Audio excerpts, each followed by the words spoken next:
Vous êtes sur CGTN français en direct depuis Beijing et bienvenue dans l'essentiel, une émission qui décrypte tous les mardis et jeudis les grands sujets d'actualité internationale avec nos analystes sur place et en ligne.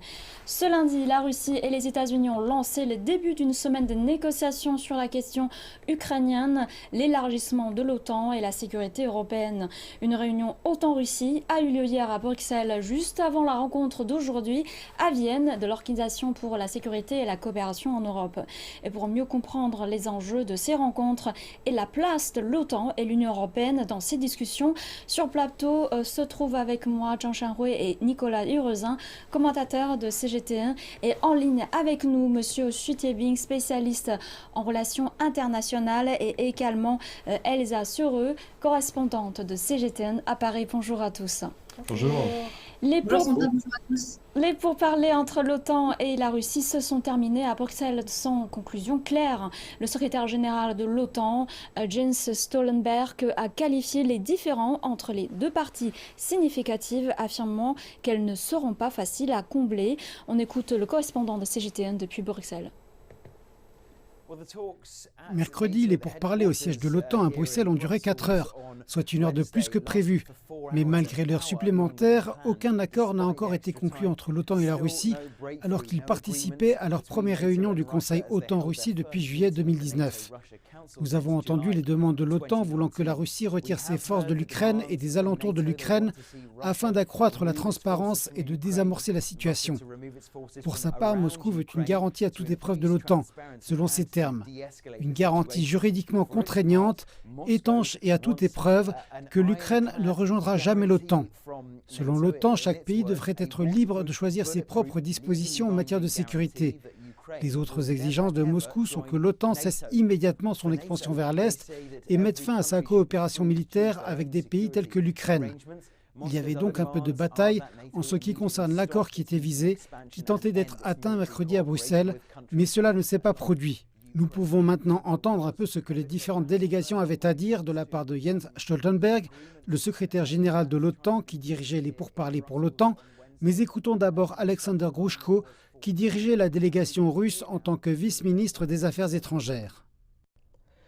De manière très franche et directe, sans prendre de raccourcis ni utiliser un langage politiquement correct, nous avons souligné qu'une nouvelle aggravation de la situation pourrait entraîner des conséquences de plus imprévisibles et de plus dures pour la sécurité européenne.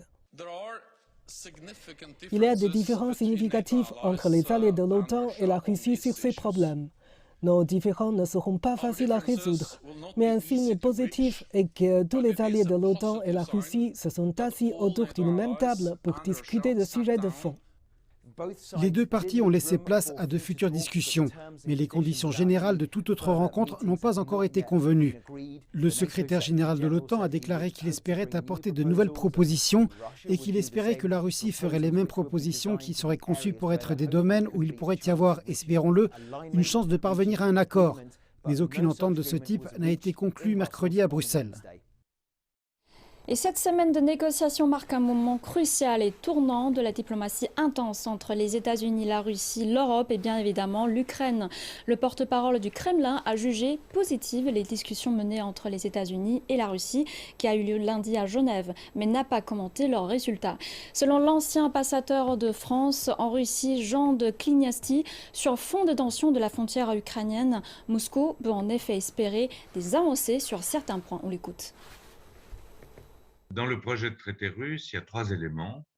Il y a 2 éléments qui ne posent pas de problème de principe aux Américains, c'est-à-dire la réduction ou le contrôle des forces conventionnelles, l'ancien traité FCE, les forces conventionnelles en Europe.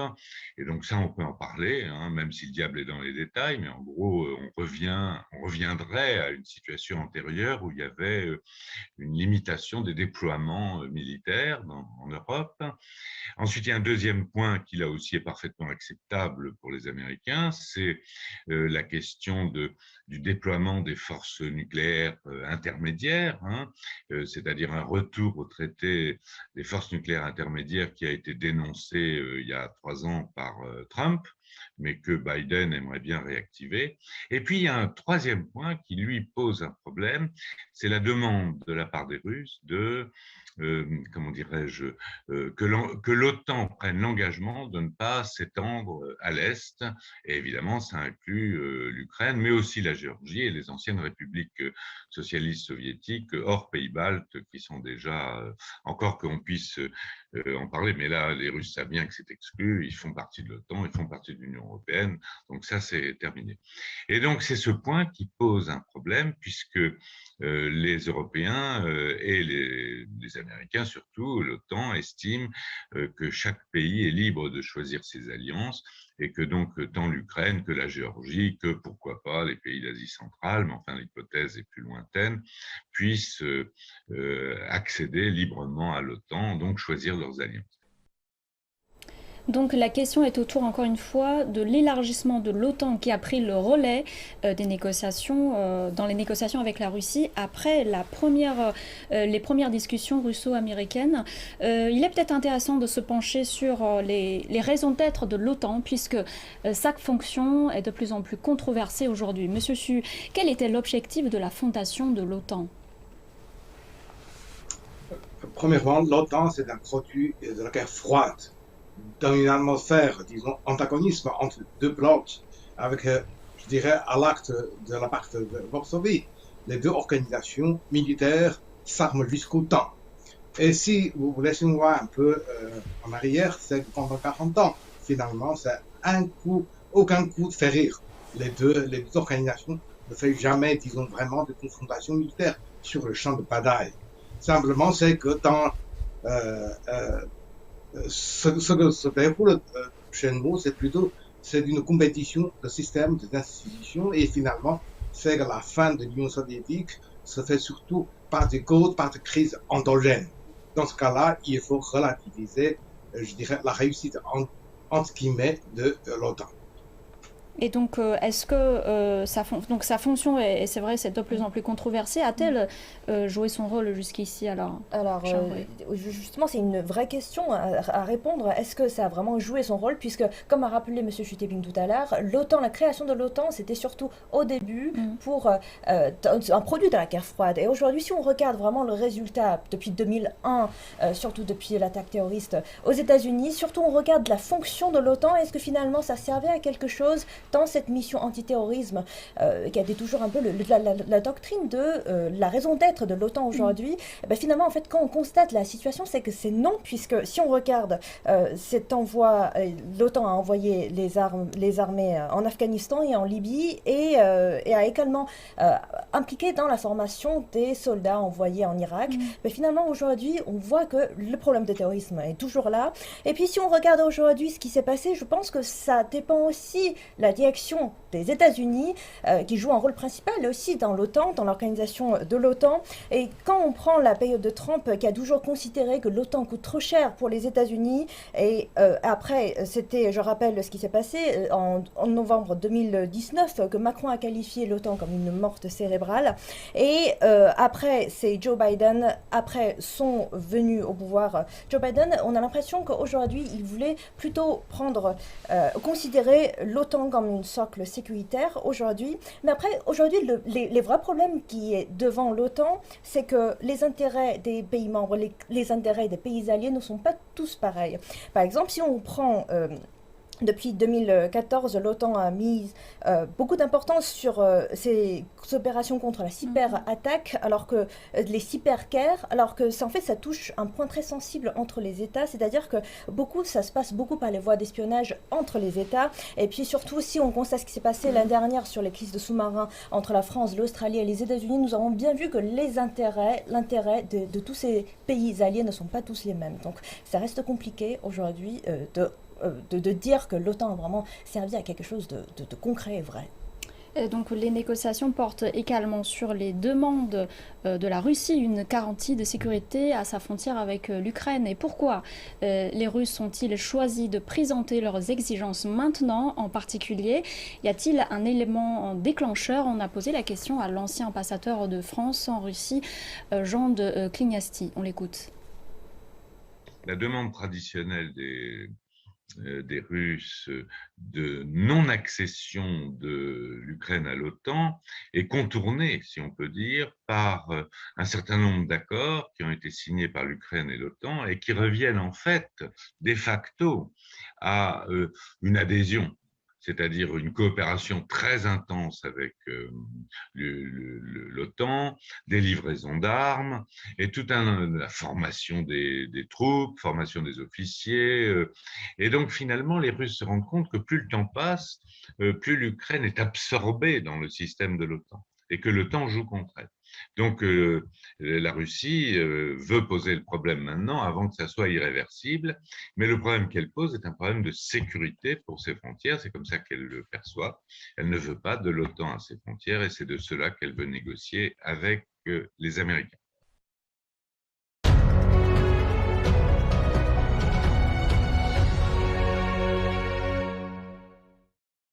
Vous suivez l'émission Essentielle, on attend toujours vos messages pour participer à notre discussion. On parle du point chaud, l'Ukraine. Après les négociations à Genève entre Russes et Américains, l'OTAN et la Russie se sont rencontrés hier à Bruxelles, juste avant la rencontre d'aujourd'hui à Vienne de l'OSCE, Organisation pour la sécurité et la coopération en Europe. Et nous sommes là pour comprendre les enjeux de ces rencontres et la place de l'OTAN et l'Union européenne dans ces discussions. La Russie et les États-Unis ont lancé le début des discussions très tendue sans la participation des Européens et une réunion entre l'OTAN et la Russie a eu lieu hier à Bruxelles. Elsa, qu'est-ce qu'on peut en tirer de ces discussions jusque-là? Alors, on l'a bien vu, elles n'ont pas donné concrètement grand-chose, c'est-à-dire qu'aucun accord n'a été signé, mais on peut quand même y voir des signes un petit peu d'encouragement, si je puis m'exprimer ainsi. Et d'ailleurs, l'ancien ambassadeur français en Russie l'a très bien dit. Il s'agirait de revenir un petit peu à une situation précédente où, d'un côté l'OTAN et les Américains et d'un côté la Russie s'engageraient à désarmer un petit peu la région autour de l'Ukraine. Donc, il s'agirait de revenir à une situation où il y avait moins d'armes et notamment moins d'armes nucléaires intermédiaires, comme l'ambassadeur l'a très bien dit. Donc, alors c'est vrai que on peut quand même se féliciter d'une chose, ça paraît complètement anodin, mais c'est très important, il y a quand même un dialogue. Je veux dire, le dialogue se tient, les gens se comportent plutôt bien, il n'y a pas de personnes qui quittent la table avec grand fracas en disant non, on ne va pas transiger là-dessus. Le dialogue se tient, donc c'est quand même très encourageant. Et je pense qu'à la fin, même s'il n'y aura pas de grand accord, je veux dire, personne ne va... Les gens vont rester campés sur leur position, mais il y aura quand même, je pense, une petite lumière au bout du tunnel qui sera peut-être futur accord de non-prolifération d'armes nucléaires dans la région autour de l'Ukraine. Tout à l'heure, on a dit que le rôle de l'OTAN commence à être la mort cérébrale, comme le président Macron a jugé. Et Nicolas, la relation entre l'UE et l'OTAN commence à être assez complexe aussi. Comment définir sa relation avec l'Europe d'aujourd'hui ? Oui, alors bon, on l'a déjà expliqué, hein, l'origine de l'OTAN, on ne va pas revenir dessus. C'est une organisation militaire et qui a c'est un but sécuritaire. Alors que l'Union européenne, c'est une organisation plutôt économique et politique. Donc c'est normalement deux secteurs de visions différentes. La protection militaire d'un côté et plus l'intégration économique et politique de l'autre. Alors ce qui les rapproche, évidemment, c'est qu'il y a beaucoup de pays de l'Union européenne qui font partie de l'OTAN. C'est une grande majorité. La plupart des pays appartenant à l'OTAN sont européens et beaucoup font partie de l'Union européenne. Mais la différence essentielle, je dirais, c'est la présence des États-Unis. Puisque dans l'OTAN, les États-Unis sont là, sont présents. Et donc, les Européens ou l'Union européenne, les pays de l'Union européenne, sont obligés de faire des conciliations avec les États-Unis dans leur politique de sécurité. Alors que si jamais l'Union européenne se mettait d'accord, comme le président Macron avait essayé d'esquisser un peu un projet de défense européen, de l'Union européenne, qui pourrait en fait permettre aux pays de l'Union européenne de sortir un peu du carcan de l'OTAN avec cette obligation de suivre un peu les États-Unis dans leur projet politique et stratégique et pouvoir être un peu plus indépendant, ça serait intéressant. Et aujourd'hui, on parle quasiment du débordement, voire le risque de l'OTAN pour l'Europe. Monsieur Chui, quel est votre avis là-dessus ? Je pense premièrement, comme dit, il y a l'arc, disons, des États-Unis pour l'organisation. C'est-à-dire qu'au début, c'est plutôt transatlantique et aujourd'hui, avec la stratégie américaine, L'OTAN est constitué de plus en plus comme un instrument, disons, global au service de la stratégie américaine. Sur ce point-là, je pense que oui, comme notre ami avait bien indiqué, ce que l'Europe ne veut pas, c'est que, deuxième, je pense aussi, c'est que parallèlement, si on voit, c'est que les efforts de l'Union européenne de s'armer, de s'organiser militairement comme l'autonomie de la défense ou la sécurité collective de l'Europe, ça marche pas très bien. On sait bien que depuis quelques années, il y a Eurocorps qui participe seulement à une partie de l'opération au Kosovo et dans l'ancienne Yougoslavie. Mais je dirais que vu par exemple la dissension intérieure de l'Union européenne, ce choix, disons, autonomiste de l'Europe en militaire, en sphère militaire, n'a pas gagné suffisamment de partisans. Ça se convient, disons, à la troisième question, c'est qu'aujourd'hui, pourquoi ça ne marche pas très bien? C'est que simplement, c'est que l'Europe, non seulement militairement secondaire, mais surtout, c'est qu'il y a suffisamment de divergences entre ses membres, notamment entre, comme on dit, l'ancienne Europe et la nouvelle Europe. Si on voit, par exemple, les attitudes des pays anciennement Est et les républiques anciennement soviétiques. Alors là, je pense que ça affaiblit beaucoup plus les efforts d'autonomie de l'Union européenne. Cela dit, moi je pense qu'il y a un facteur à long terme qu'on doit bien constater, c'est que malgré, disons, la répétition, les cris d'alarme, etc., c'est que effectivement, c'est que la puissance militaire de la Russie, anciennement soviétique, c'est beaucoup affaibli. Et il faut vraiment sur ce point-là pour concevoir une nouvelle stratégie. C'est-à-dire qu'au moment fort de pacte Varsovie, probablement on dit 50-50 pour l'OTAN et pour la pacte Varsovie. Alors avec, je dirais, l'abandon des pays des anciennes communes de l'Europe de l'Est, avec la sortie des pays des Baltes, du Caucase, etc., c'est probablement la puissance effective de la Russie aujourd'hui seulement se réduit, disons, au moins 30 ou 35% par rapport au passé. Comme vous avez dit, il y a la divergence dans l'organisation de l'UE aujourd'hui. Oui, et je voulais juste, je me permets d'ajouter un petit mot, je voulais même dire que l'OTAN, aujourd'hui l'existence de l'OTAN, c'est même à l'encontre de l'intérêt de l'Union européenne, puisque l'Union européenne, un peu dans le futur, ça se projette plutôt dans une supernation, c'est-à-dire de se placer l'Europe, l'intérêt commun d'abord, donc éventuellement plus de coopération économique et plus de coopération politique, éventuellement une construction des frontières communes et justement, l'OTAN et l'intérêt de l'OTAN et l'intérêt de l'Union européenne n'est pas vraiment la même là-dessus. Donc, en tenant compte de la complicité dans la relation entre l'OTAN et l'UE aujourd'hui, quel est le rôle de l'UE dans les négociations concernant cette crise ukrainienne, Monsieur Su? Je pense d'abord, franchement, je pense secondaire, parce que finalement, la clé décisive, la dernière clé, se tient à Washington. Mais simplement, comme notre amie Elsa avait dit, si par exemple à Genève on s'avance pas vraiment, alors probablement ça donne, je dirais, une lueur d'espoir. C'est qu'à Bruxelles, on pourrait au moins réaliser quelque chose de réalisable pour désamorcer la tension.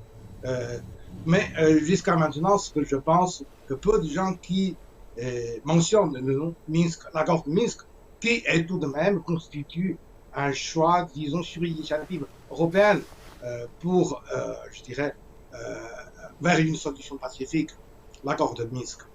Est-ce qu'on peut dire que l'Union européenne joue les seconds rôles? Tout à fait, mais je dirais c'est que l'Union européenne, c'est plutôt, ça doit être d'abord se résoudre ces problèmes, la dissension intérieure. Comme on voit, il y a des anciens, il y a des nouveaux. Donc leur exigence, leur attitude envers Washington, envers Moscou sont, je dirais, peu conciliables.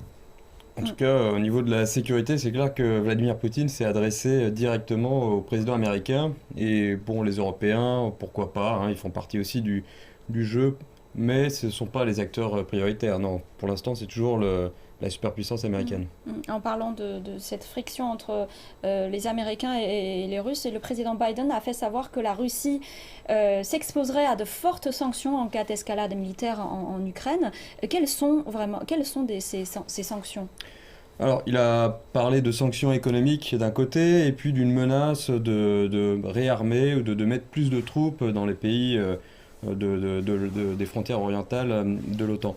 Alors, au niveau des sanctions économiques, déjà, elles ont été émises en 2014, on peut rappeler, après l'annexion de la Crimée par la Russie.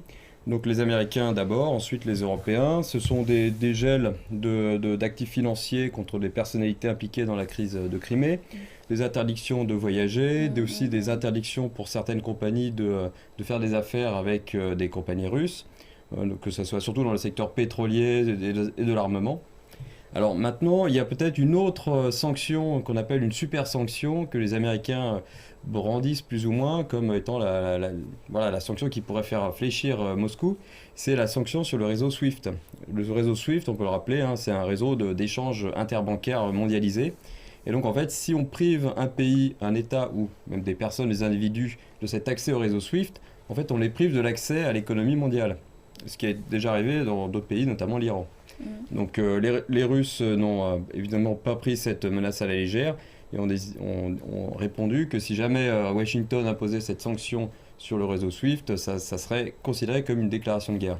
Est-ce que les alliés européens sont d'associés avec les États-Unis au niveau des sanctions ? En grande partie, oui. Pour les sanctions économiques, financières, les pays européens sont à page avec Washington.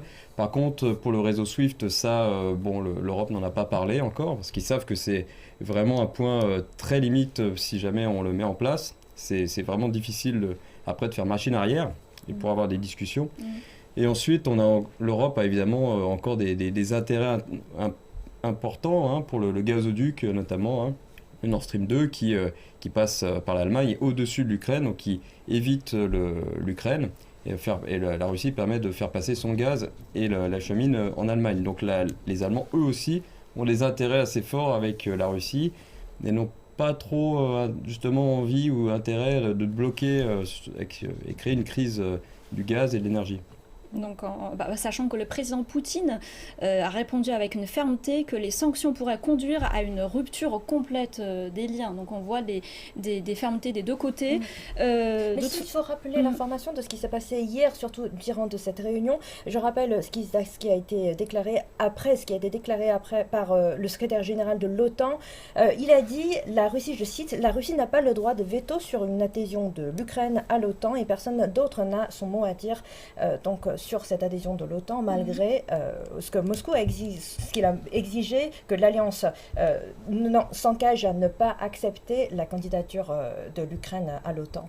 Donc je pense que c'est intéressant de rappeler ce qui s'est passé et ce qu'a déclaré l'OTAN, c'est-à-dire de plutôt laisser décider l'Ukraine et son peuple par eux-mêmes. Sachant que l'Ukraine est divisée, donc c'est très difficile. Un côté... à chaque élection, on pourrait dire le président change et la vie change. Donc, et aujourd'hui, le président c'est plutôt pro-américain, pro-européen, pro-occidental, pro-occidental, on peut dire. Et surtout l'année dernière en 2021, déjà au mois de mai, c'était Blinken qui s'est rendu visite à l'Ukraine. Et puis 4 mois plus tard, c'est le Zelensky lui-même, le président de l'Ukraine, qui s'est rendu lui-même à Washington pour rencontrer Biden. Donc on voit bien qu'il y a des relations, voire de très bonnes relations qui est en train de se tisser entre l'Ukraine et les pays occidentaux. De toute façon, les États-Unis vont beaucoup bénéficier dans cette confrontation américano-ukraine, puisque ça peut aboutir à la fois à la suspension de gazoduc Nord Stream 2 de la part de l'Allemagne et à la fois un redéploiement des forces des pays de l'OTAN vers les pays est européens aux marges de la Russie. Donc, en tant qu'acteur secondaire dans la crise ukrainienne, les principales puissances européennes sont plus ou moins alignées avec les États-Unis sur la position américaine. Mais dans quel intérêt, Elsa ? Alors, sur ce point, je peux ajouter quelques mots. Je pense que, par exemple, les acteurs absents dans les négociations comme l'Ukraine, dont son attitude est très importante aussi. Vous avez, par exemple, si on voit l'histoire, il y a par exemple une neutralité suisse, il y a aussi une politique de neutralisation partielle de l'Autriche après-guerre. Il y a l'exemple de la Suède, mais il y a aussi l'exemple de la Finlande. C'est-à-dire culturellement, politiquement, économiquement, on était membre de l'Occident au sens large. Mais militairement, on essaie d'arranger, on va, disons, entamer, on va faire un arrangement de sécurité pour calmer, disons, son grand voisin de l'Union soviétique de l'époque. Là, même si, par exemple, aujourd'hui, on dit finlandisation, mais probablement, ça rapporte plus de fruits et plus de garanties pour ce pays. Je pense, oui, l'Ukraine aujourd'hui s'est divisée. Il y a l'Est, qui sont plutôt russophone, il y a l'Ouest catholique, pro-occidental, etc. On manque finalement un esprit de clairvoyance visionnaire. On va donner un peu de temps. On va donner... de proposer autrement que faire le antagonisme. On va donner un petit peu de temps à Elsa pour expliquer dans quel intérêt les pays, les puissances européennes vont réagir de telle manière. Non, je voulais juste rajouter un petit quelque chose parce qu'en fait, c'est un événement qui est un peu passé inaperçu cette semaine et pour cause, puisqu'il y avait beaucoup plus important qui se passait à Genève, à Vienne, etc. C'est que la Suède et la Finlande, qui ne font pas partie de l'OTAN, ont déclaré qu'après cette crise ukrainienne, elles envisageaient toutes les deux très fortement de rejoindre l'OTAN. Donc si vous voulez, je trouve que pour une organisation en état de mort cérébrale, je trouve que c'est une expression un peu injuste. Et elle va encore s'agrandir. Et puis, bon, de toute façon, c'est une organisation qui n'a jamais cessé de s'agrandir. Je veux dire, le dernier pays à avoir rejoint l'OTAN, c'était en 2020, c'était la Macédoine du Nord. C'est une organisation qui a réussi à séduire depuis 1949 de plus en plus de pays qui appartenaient au bloc soviétique. Donc, je trouve que moi, au contraire, l'Union européenne et l'OTAN tendent à se reformer ensemble. Et je trouve que grâce, entre guillemets, si je puis dire ça comme ça, à la crise ukrainienne, l'OTAN va retrouver un petit peu son lustre d'antan. Voilà. Encore une dernière question à tous les invités. À quoi on s'attend à la suite des négociations ? Juste un petit mot pour conclure cette émission. Moi, je vais juste dire que tout va dépendre aussi de la volonté de Vladimir Poutine de tenir sur une sorte d'intransigeance par rapport à ses exigences, ou au contraire de faire un petit peu machine arrière, de reculer de quelques pas. Est-ce que toute cette manœuvre n'a pas servi justement à mettre la pression avec son armée pour retirer quelques bénéfices ? Moi, je pense que la situation va rester telle qu'elle est aujourd'hui, puisque l'Ukraine, c'est le fenêtre où tous les différentes puissances géopolitiques se confrontent sur cette... En fait, en réalité, la crise d'Ukraine est au cœur du grand jeu russo-américain avec les acteurs secondaires de l'UE et l'OTAN. Donc, nous allons continuer à suivre l'évolution de ces discussions, et c'est la fin de cette émission. Merci Nicolas, Xianghui et Elsa, Monsieur Xu, votre participation et votre échange. Et on se donne rendez-vous tous les mardis et jeudis dans l'essentiel. À très bientôt sur CGTN et passez une très bonne journée.